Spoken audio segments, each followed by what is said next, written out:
You are Locked On Trojans Postcast, part of Locked On Sports Los Angeles on the Locked On Podcast Network. Your team every day. Well, hello. Good morning. Well, just about. We're a few minutes away from Sunday morning.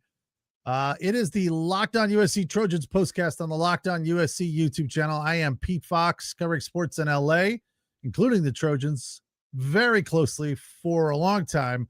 Worked for ESPN LA and NBC Sports Radio dating back to 2007.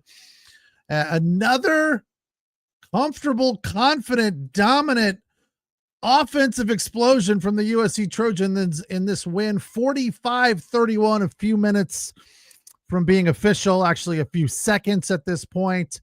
We'll get into the numbers. We'll get into the stars of this game because it's hard to name just one, so we'll have to name multiple.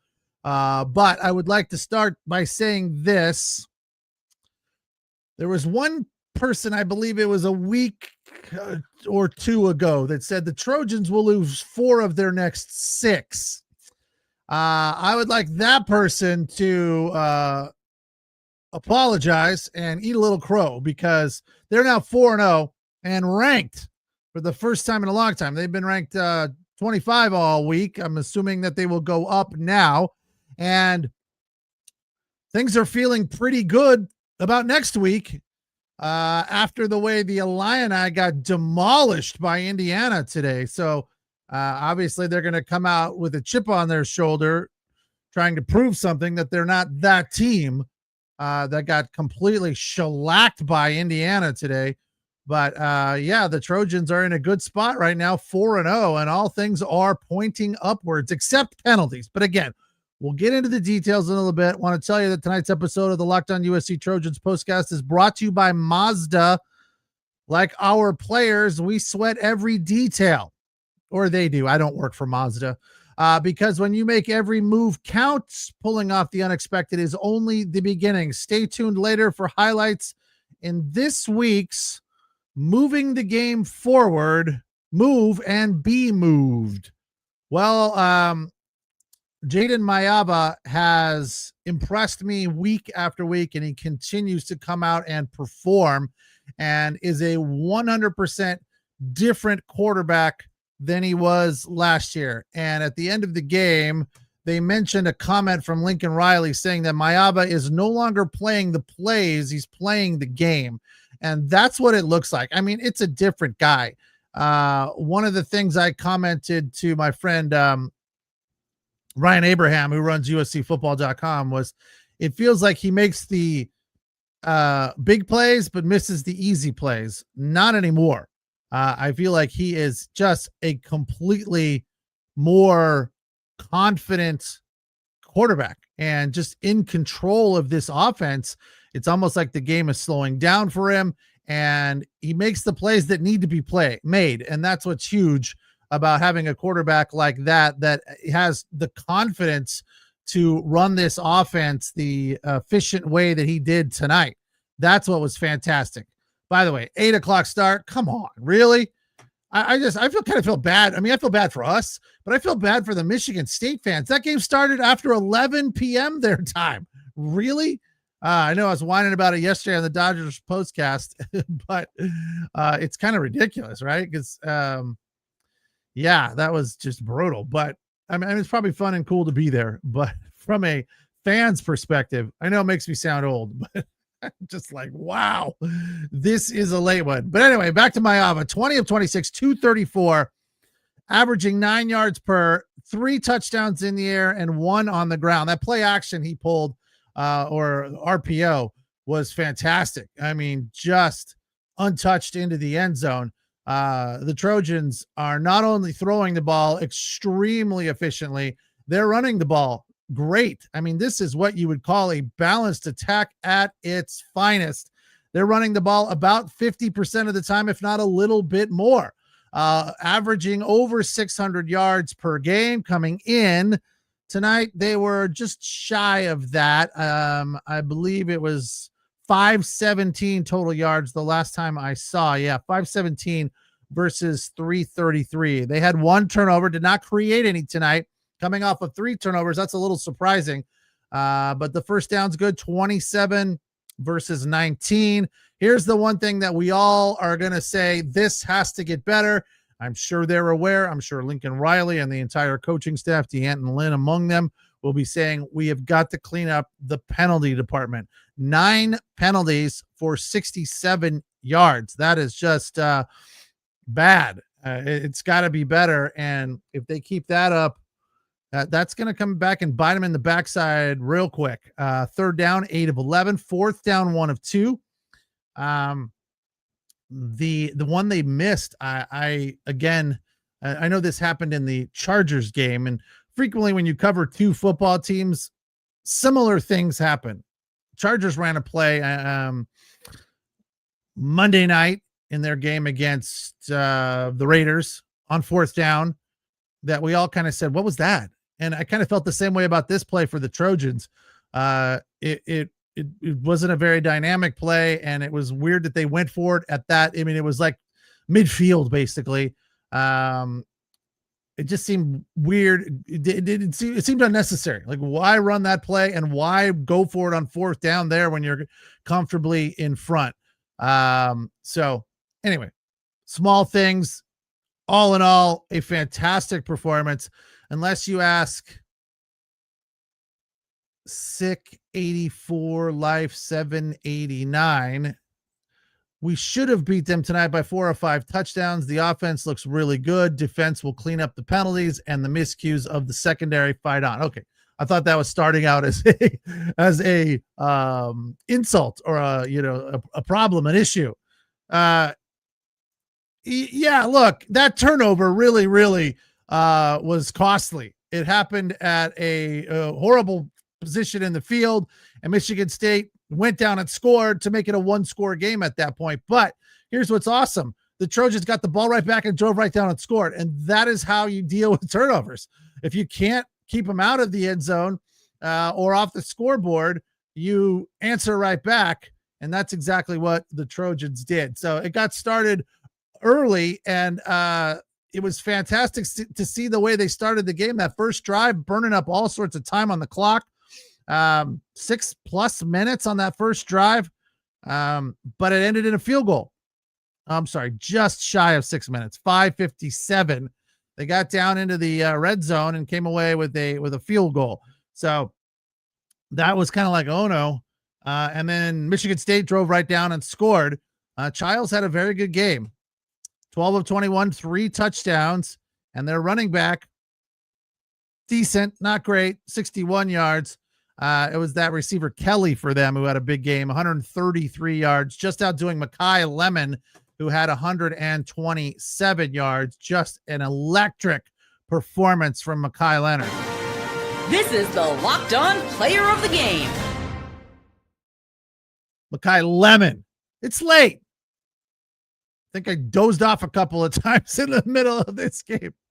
Player of the game for me is MAKAI Lemon. I know Waymond Jordan deserves honorable mention. He was fantastic, and so is Eli Sanders. All 3 of those dudes, it's like gold, silver, bronze for player of the game. But MAKAI Lemon was just all over the place from an offensive perspective. He had 1 touchdown on a handoff. I thought he had 2 touchdowns. Is that right? He ran 1 in for sure. Did he not catch a touchdown pass? Yeah, he caught 1 and ran 1. So he had 2 touchdowns, right? So just making the game look so easy, wide open, all over the field. And with Kobe, what's Kobe's last name? Jacoby. What's his freaking name? The guy that didn't play tonight. Jacoby. It's not Jacoby. I'm typing on the wrong keyboard. Jacoby Lane. Yeah. Jacoby Lane, who looks like he's about 16. I mean, just baby-faced Jacoby Lane. I loved seeing him on the sideline with the water bottle, trying to get somebody. Hey, I'm here. I'm helping out. It was when I heard he wasn't going to be in the game, I was like, oh no, that's not good, because he's been fantastic as well. Has been huge for the Trojans. That two-headed monster, Lemon Lane, as they've been calling them, is just unstoppable. But tonight, without a doubt, MAKAI Lemon stepped up and filled in the gap that Jacoby Lane left by being out tonight. A just fantastic performance. 8 catches, 127 yards, 1 touchdown in the air, 1 touchdown on the ground with a long of 40 yards. Waymond Jordan caught a couple balls for 25 yards. Jaden Richardson, 2 passes for 23 yards. So everyone else kind of chipped in. Eli Sanders, Lake McCree had a couple of passes. Walker Lyons, 2 for 12, including a touchdown. And Chinook Hines, just 1 catch, but it was for a touchdown, 7 yards after the injury to the Michigan State Spartan player who left the field in an ambulance, and that is always scary. But good news by all accounts, his motor skills were fine. So, which I thought it was strange, because he was moving his legs around, but then left on a stretcher with a neck brace. So it was good to hear that at least his motor skills were intact, as they described it. But yeah, the touchdown to Chinook Hines came right after that. And just a perfect pass from JAYDEN MAIAVA. He was just taking care of business tonight, making big passes when he needed to. And Waymond Jordan just running the ball all over the place. 18 carries, 157 yards, 40-yard long, and just so aggressive and nimble, and, you know, bouncing it to the outside, throwing dudes off of him, like, get off me kind of plays. And that was fantastic. After the break, we'll get into the turning point of this game. Could be a bunch, could be a handful of turning points, but I think there's one fairly obvious one. It's the Locked On USC Trojans postcast on the Locked On USC YouTube channel, where you find Marc Culkin Monday through Friday with the Locked On USC podcast, an in-depth examination of what's going on in the Trojan universe. We come on right here with the postcast and break it down. 45-31. The number 25 USC Trojans are now 4-0, 2-0 in Big Ten play after the win tonight over Sparty, who is now 3-1. Tonight's episode of the Locked On USC Trojans postcast is brought to you by Wayfair. The weather's cooling down. The days are getting shorter, and that has me wanting to make my home feel even cozier. And when it comes to cozifying your space this fall, Wayfair is the place to go. Wayfair has everything you need to set the mood for the season, whether it's comfy recliners, warm bedding, autumn decor, or even an espresso machine, so you can make your favorite latte at home. We are redoing our upstairs guest bathroom, and we are in need of a new light fixture and a new mirror. And the last time we redid a bathroom, the one downstairs, we got those things at Wayfair, which was right around the time we started talking about Wayfair here on Locked On. So I am a fan of Wayfair, and I've mentioned this before. One of the things I love about Wayfair on their app is that everything you buy just stays in your account.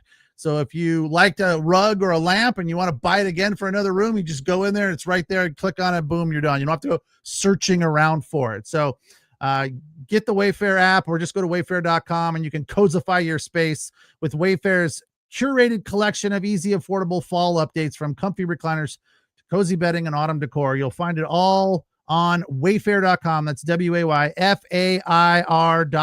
Wayfair, every style, every home. Tonight's episode is also brought to you by Mazda's Moving the Game Forward. For those who believe it's not just about playing the game, it's about redefining it. There are moments that do more than put points on the board. They move crowds, move culture, and keep moving the game forward. Host, covers game highlights, spotlight a player, a fan, coach. Tonight the player that was moving the game forward for me again was MAKAI Lemon. Nothing against Waymond Jordan. He was fantastic. But MAKAI Lemon was the spark plug that made this team go early on, and it got the game rolling. It got the offense rolling. And from there, it was downhill for the USC Trojans in a comfortable win. When you follow what moves you, the unexpected is only the beginning. And just like there's no more There's not no more. And just like there's more to every highlight, there's more to Mazda vehicles. Mazda, move and be moved. Trojans with a 45-31 win over Michigan State Spartans. We talked about offense primarily in the first extended segment because there was a whole lot of offense, but the defense was fantastic too. Although I kind of agree, Luis is a little bit aggressive here. Our secondary sucks. I wouldn't go that far, but there are a few holes, a couple of holes. I'm not going to single out any one player, but there was one play when the secondary got burned for that touchdown to McCray. There wasn't a dude around them. And the way they made it sound in the play-by-play, RG3 kind of chalked it up to the way they ran the play. And I agree that is part of the reason that touchdown looked so simple. But the other part was the defense on the corners and the safeties just got burned. They weren't even close. And that's never good. So to say they suck, Luis, is a bit of a stretch. They don't suck. They're good, but they have lapses, right? So I'll give you that. One guy that does not suck, and he is everywhere on the field, is Eric Gentry. That dude is a man. He is a beast, and I can't wait to see him play in the NFL. He's long and fast and tough. I mean, he looks like a receiver. What is he, 6'6", 220 or something? It's unbelievable the kind of stuff that he does at that size, playing linebacker. 6 total tackles today, 2 TFLs, just getting down low and getting under players. It's unbelievable. Jakeem Stewart also had a great game on the defensive line. He was all over the place. Bishop Fitzgerald played well. Cameron Crawford got after the quarterback. Who else did I? Oh, Kamari Ramsey plays solid on the outside all the time. So don't tell me Kamari Ramsey sucks, because he does not. He had a fantastic performance. The numbers aren't great, but he was all over the field too, making plays and disrupting things for Sparty. 3 total tackles, 1 solo. So all over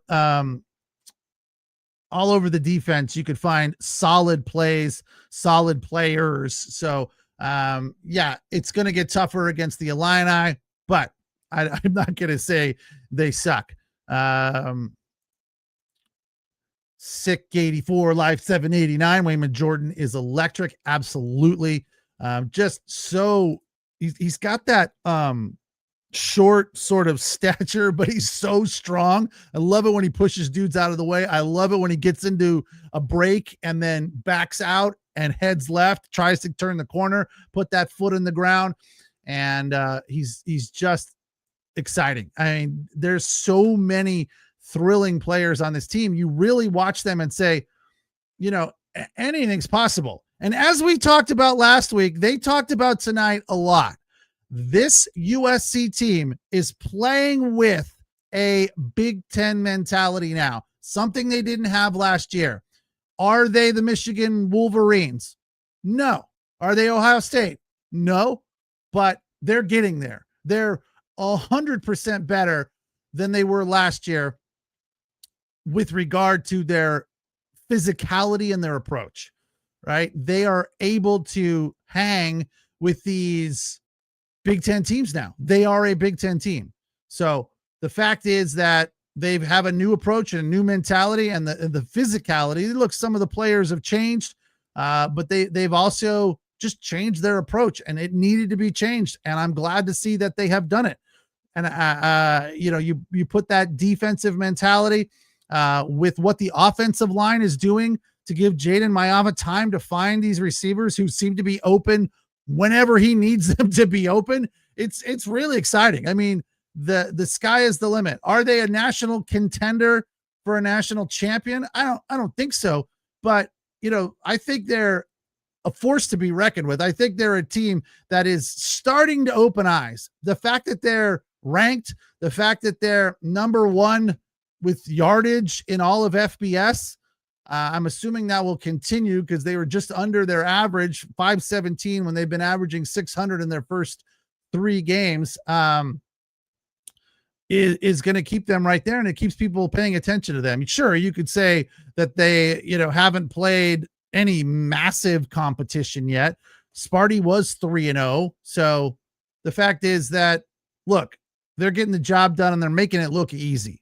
Last week, we thought it should have been uglier as far as the final score, and you could say the same thing to a certain extent about tonight. But this game was never, even when they were down 7 for a second, we were kind of like, up 7 after the turnover and the Michigan State touchdown. We were like, oh no. But then they drove right down and scored. So they got us right back into a comfortable, position where we could lean back and not have to worry about things. So all is well in the Trojan universe. As long as MAKAI Lemon stays healthy and Jacoby Lane is back sooner before later, and WAYMOND Jordan keeps doing what he's doing along with Eli Sanders, who had 13 carries for 84 yards. I thought he was explosive as hell tonight. WAYMOND Jordan kind of got more explosive as the night went on, but early on, Eli Sanders was busting off big chunks, 20 yards, 30 yards to move the Trojans down the field kind of with ease. And that is always nice to see when you can get those big chunk plays early in the game when you're driving down. I mean, look, they had a bunch, like how many long drives did they have? There was just a plethora of them. Let me get a count for you here. I feel like all of their drives were lengthy. The second one, not so lengthy, 2:42 in the second quarter, 2-minute drive, 3:42. 1:49. Okay, maybe I'm wrong. It felt like they had the ball a lot longer. Fourth quarter, the first drive of the fourth quarter, 7 minutes and 20 seconds. And then the last drive was 3:33. So it felt like they had possession of the ball longer than just because they had possession of the lead, I think is what got me a little sidetracked on how much time. I mean, the possession was exactly 28 minutes apiece. So it was very even across the board, but the Trojans dominated when they did have the ball, except for that one series where they turned it over in Michigan State territory and Sparty turned it into a touchdown. So other than that, and the penalties, got to clean up the penalties. All is positive tonight for the Cardinal and Gold. 45-31. We fight on as we face the Illini next week. On Fox again, the high noon kickoff or whatever they call it. That'll be in Champaign. Again, the Illini got absolutely punched in the mouth tonight by Indiana. So they are going to have a chip on their shoulder, but maybe they were exposed to a certain extent, and that could help the Trojans come into this one a little bit more ready and prepared than they were prior to today. 45-31 the final. USC now 4-0. We say fight on, and we will see you all next week. Thanks for watching. Thanks for listening. Appreciate the comments as always. Have a good night. Take care. Happy Sunday. I'll be back with the Locked On Chargers squad show after their game against the Denver Broncos, which kicks off a little after 1 Pacific. So join me there here on the Locked On Sports Podcasting Network, where we appreciate you allowing us to be your source for your team every day. Take care. Have a good night and fight on.